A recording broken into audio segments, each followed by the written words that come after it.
ষষ্ঠদশ দ্বিবাৰ্ষিক Kalita alpine গোষ্ঠীৰ ৰাজ্যিক অধিৱেশন ভাগি এইবেলি ৰঙিয়াৰ আতিথ্যত ৰঙিয়াত 21-22 মাৰ্চত অনুষ্ঠিত হ'বলৈ গৈ আছে।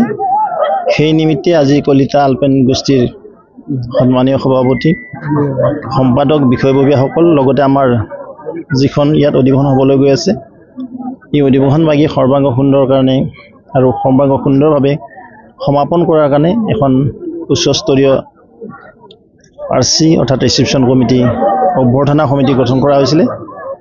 আজি আমি সকলো মিলি অধিৱেশনৰ প্ৰথম ষ্টেজ হিচাপে লাই খুঁটা স্থাপন এক মাংগলিক অনুষ্ঠানেৰে আৰু সমগ্ৰ জাতি জনগোষ্ঠীৰ সহযোগিতা লৈ আৰু কলিতা জনগোষ্ঠীৰ সন্মানৰ বিষয়ববীয়াসকলক লগত লৈ লাই খুঁটা স্থাপন কৰা হ'ল।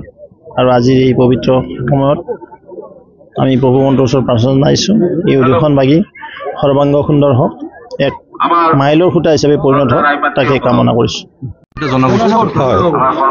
ব্ৰহ্মপুত্ৰ উপত্যকাৰ সমভূমি অঞ্চলৰ প্ৰাচীনতম আৰু বৃহত্তম খিলঞ্জীয়া জনগোষ্ঠী হিচাপে কলিতাসকল বিভিন্ন ন্যায্য অধিকাৰৰ পৰা বঞ্চিত হৈ আহি আছে।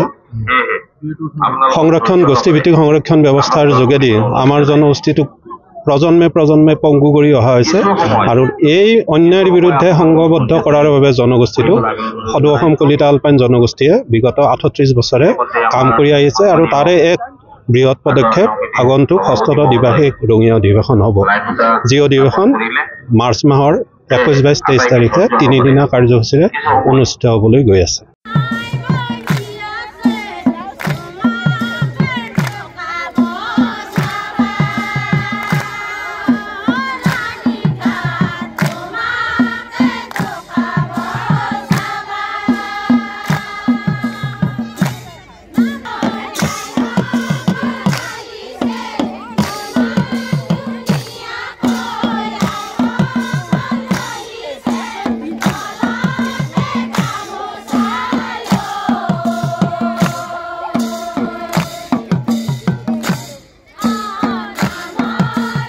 যিকোনো খবৰৰ বাবে যোগাযোগ কৰক 7099017330 লগতে 7099017110 নম্বৰত।